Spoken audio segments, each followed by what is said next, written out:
प्रभु की कृपा तो हर पल बरस रही है, बस महसूस करने की देर है। एक इंसान था जिसके जीवन में सिर्फ परेशानियां ही परेशानियां थी। ना नौकरी टिक रही थी, ना रिश्तों में सुकून था, हर तरफ बस निराशा और निराशा। वो रोज भगवान से शिकायत करता, हे प्रभु मेरे साथ ही ऐसा क्यों। एक दिन थक हार कर वो शंकर भगवान के मंदिर गया। पहली बार उसने कुछ मांगा नहीं, बस चुपचाप बैठकर रोता रहा और बोला, भोलेनाथ जी अब मैं कुछ नहीं मांगूंगा, बस जो ठीक लगे वो दे देना। धीरे धीरे उसकी ज़िंदगी बदलने लगी।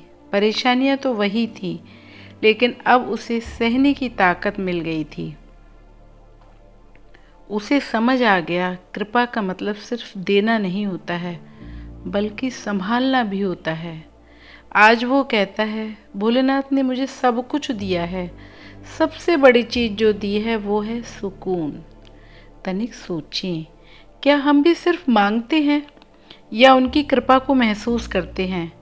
कभी कभी भगवान हमारी समस्याएं नहीं हटाते, बल्कि हमें उनसे लड़ने की ताकत देते हैं। तनिक सोचें। एक पिता था जो रात दिन मेहनत करता था। बस एक ही सपना था, अपने बच्चे को खुश देखना।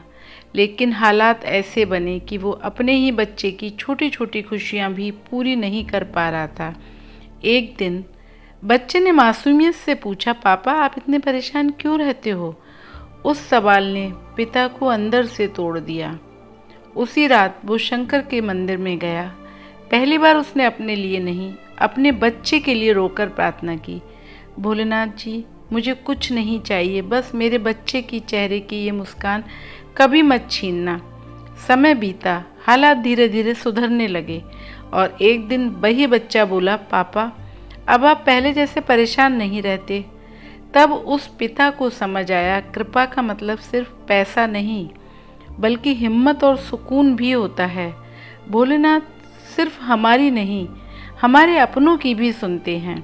तनिक सोचिए, क्या हमने कभी अपने लिए नहीं, अपने अपनों के लिए सच्चे दिल से प्रार्थना की है? अगर की है तो बहुत अच्छी बात है। जब दुआ अपने लिए नहीं, अपनों के लिए निकलती है, तब भगवान भी जल्दी सुनते हैं। तनिक सोचें।